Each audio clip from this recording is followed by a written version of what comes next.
Salve meus amigos do canal, aqui é o professor Feliciano gravando mais um vídeo com resoluções de questões aqui do novo ensino médio, né, para a galera da terceira série, mas também vale para a galera que está de todas as séries que está se preparando para o Enem. Questões sobre alavancas, que foi o assunto que a gente viu na aula passada, né, e também plano inclinado. Aí nessa primeira questão que ele fala o seguinte, olha, observe as fotografias a seguir, né? Então aqui temos um alicate, na A, né, na B uma pinça, na C um abridor de garrafas, na D o famoso carrinho de mão, ou carriola, né? Na letra E um pegador de macarrão. Aí ele pergunta o seguinte: classifica as alavancas mostradas em interpotente, interresistente e interfixas. Então essa aqui, o alicate, ele é uma interfixa,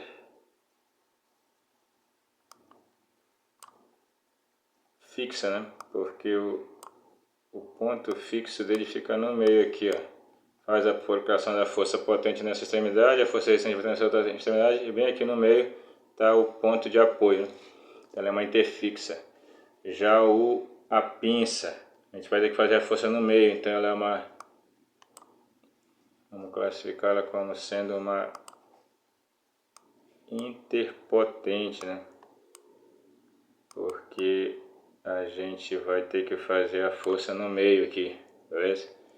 Já o abridor de garrafa, o apoio está numa ponta, vai fazer a força potente numa outra e a resistência vai estar no meio. Então ela é uma interresistente, certo? Interresistente. Já o carrinho de mão, ou carriola, né? O apoio está numa ponta, a força potente vai estar na outra e no meio vai estar a resistência. Então ela também é uma alavanca interresistente. Falou? O outro exemplo é o pegador de macarrão. O apoio está aqui nessa extremidade, a força resistente vai estar na outra, a gente vai estar fazendo a força potente no meio. Então ela é uma interpotente também. Falou? Aí na letra, então essa daí já seria a classificação.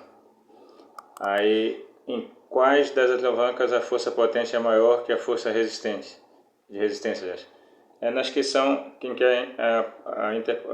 que a potência fica no meio, né? No caso a interpotente vai ser aqui no E e no B, certo? Na pinça e no pegador de macarrão.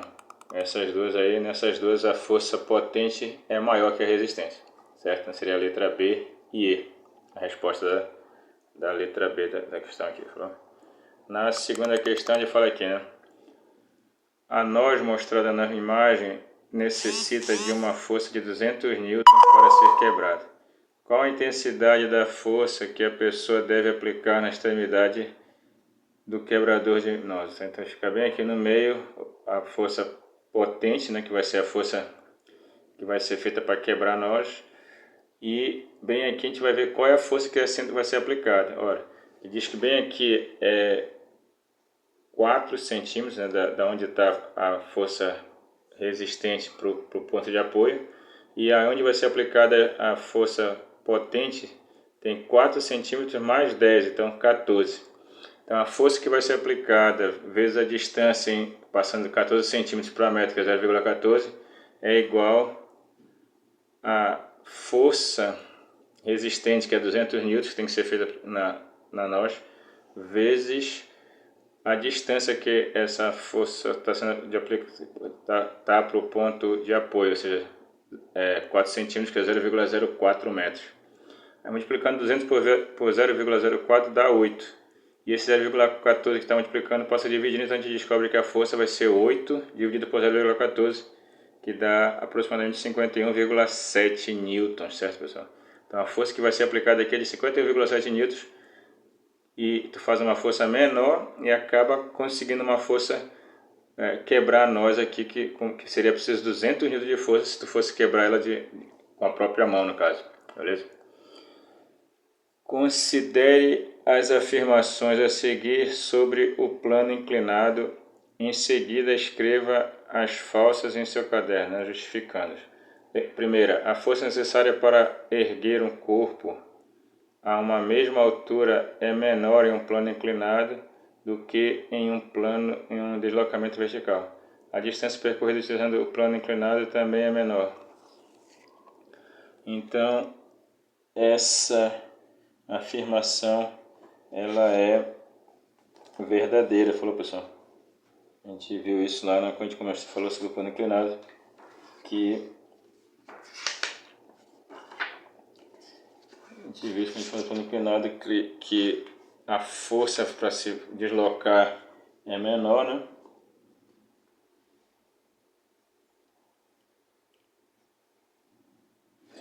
Só um detalhe, ela é falsa pelo seguinte: a força para se levantar é menor, só que a distância percorrida é maior, falou.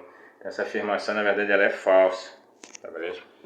Então, nessa parte bem aqui, né, porque ela diz que o plano tem uma distância menor também, não, a distância é maior, certo? Então, essa afirmação é falsa.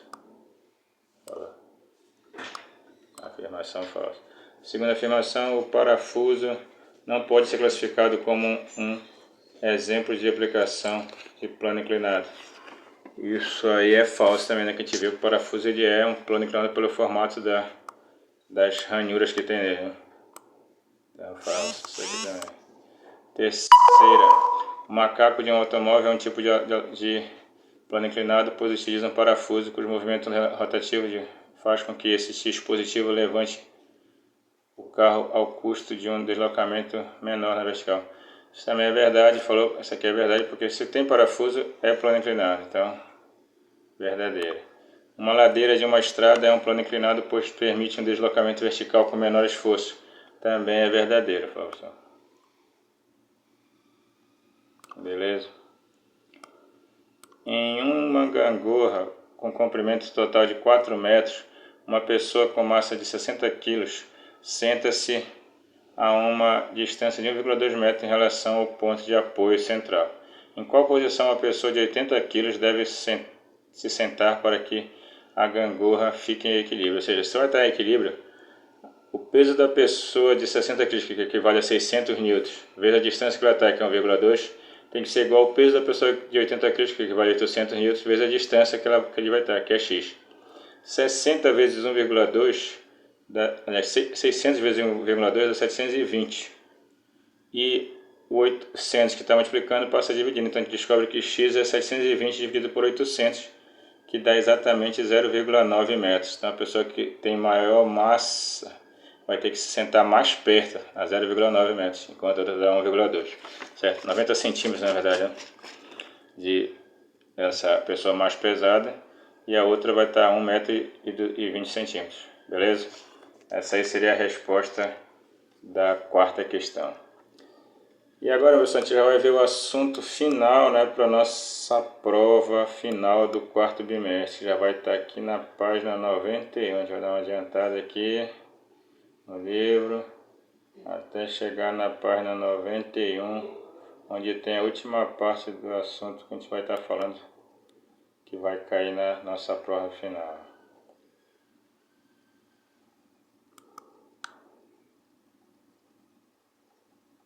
Beleza?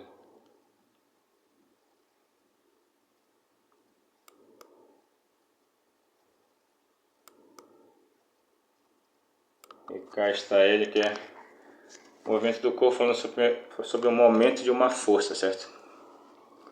O que acontece aqui, meus amigos? Momento de uma força.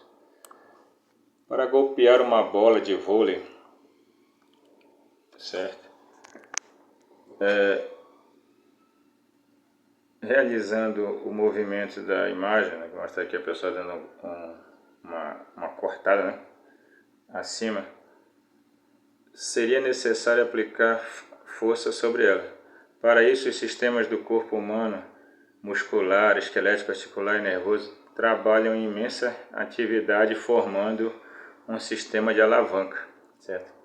As alavancas são sistemas mecânicos compostos de um corpo extenso e rígido que pode realizar movimentos de rotação em relação a um ponto fixo e multiplicar sua força mecânica.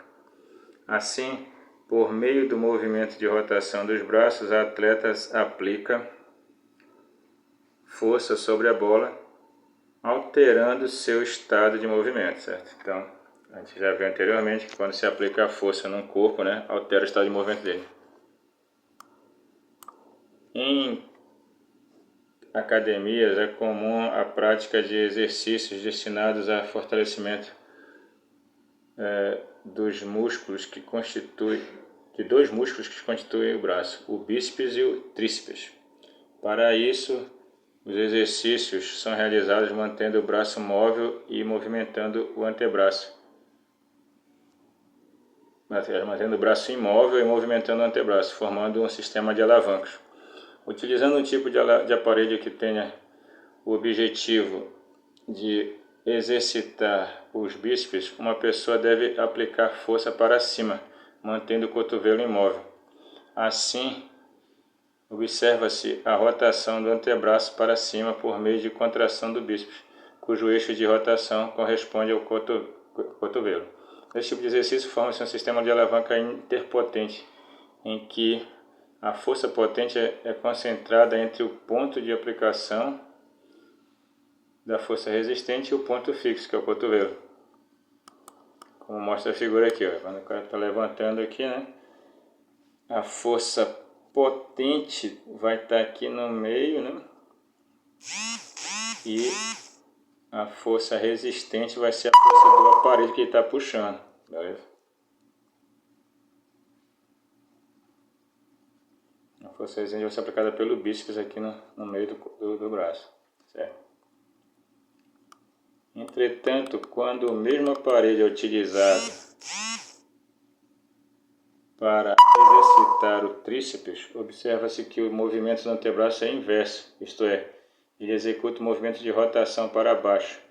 Nesse caso, o braço e o antebraço e o cotovelo formam um sistema de alavanca interfixa, em que o ponto fixo do cotovelo está localizado entre o ponto de ação da força potente e o da força resistente, certo? Então, nesse caso aí, se ele vai fazer força para baixo, né, o tríceps já vai estar fazendo força no sentido contrário, certo? E aí tu vai ter a força de resistência. O tríceps como sendo uma força de resistência. O ponto fixo vai ser o cotovelo, né? Aliás, a força de resistência vai estar para cima, a força potente também para cima. E no meio vai estar o tríceps, aliás, o cotovelo como ponto fixo. Então é uma interfixa. Tá ok, moçada?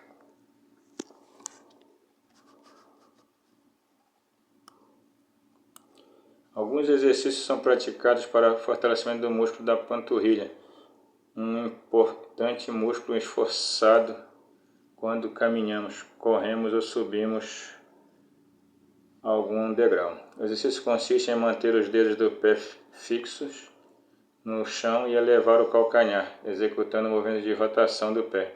Nesse caso, o calcanhar, a planta do pé e os dedos formam um sistema de alavanca interresistente, em que a força resistente está localizada entre o ponto de ação da força potente e o ponto fixo, que são os dedos do pé. Certo? Então, nesse caso aqui, olha, quando tu está aqui, o ponto fixo do dedo do pé, a força resistente vai estar aqui para baixo e a força potente vai estar aqui para cima, né? Que é a força que está sendo feita pela panturrilha. Certo? Então, esse caso aqui é uma alavanca interresistente. Para cada movimento do corpo humano composto de um sistema de alavancas, há uma rotação do braço de alavanca, corpo extenso, em torno de um ponto fixo, que é o eixo de rotação. Esse efeito de movimento de rotação causado pela ação das forças potente e resistente é chamado momento da força ou torque, isto é, a ação das forças tende a produzir movimento de rotação do corpo extenso, certo? Então, o movimento da força, o torque, é uma grandeza vetorial que altera o estado de movimento de rotação de um corpo extenso. Isso é a intensidade dada por essa fórmula aqui. O momento é igual a força vezes a distância vezes o seno do ângulo θ, que é o seno do ângulo de aplicação da força com a horizontal. Aqui é o ponto fixo, aqui é a distância e aqui é o ponto que está sendo aplicada a força. E esse ângulo aqui é o ângulo formado entre a força e a horizontal. Se esse ângulo for 90 graus, né, já vai ser seno de 90, que é 1, aí fica só força vezes distância, beleza? Esse momento é dado em newtons por metro. Somente forças perpendiculares ao braço da alavanca podem produzir torque, por isso a função seno garante que qualquer força aplicada sobre o corpo extenso considere apenas sua componente perpendicular, como a gente falou, né? Então acaba que só interessa essa que está na perpendicular. Se o movimento for para cima, o momento vai ser positivo, no sentido anti-horário. Se o movimento for para baixo, no sentido horário, certo? O momento é considerado como negativo, beleza? Então essa é a fórmula do momento aí da força. O equilíbrio de um corpo extenso. Então, o corpo extenso vai ter equilíbrio quando a soma das forças no eixo X for igual a zero e a soma dos componentes das forças no eixo Y também for igual a zero. Ou a gente diz que a soma dos momentos vai ter que ser igual a zero, certo? Aqui a gente vê uma situação de equilíbrio de uma pessoa fazendo slackline, né? Andando naquele elástico, beleza? Essa é uma situação de equilíbrio. E no equilíbrio a gente considera que todo o centro de gravidade do corpo está no ponto do meio do corpo. Certo? Então quando estamos aqui, ó, na situação dessa moça aqui, nesse ponto aqui no meio está o centro de gravidade, certo? Bem aqui está 100% de gravidade. Então a gente considera que todo o peso estaria concentrado naquele ponto que é o centro de gravidade, certo?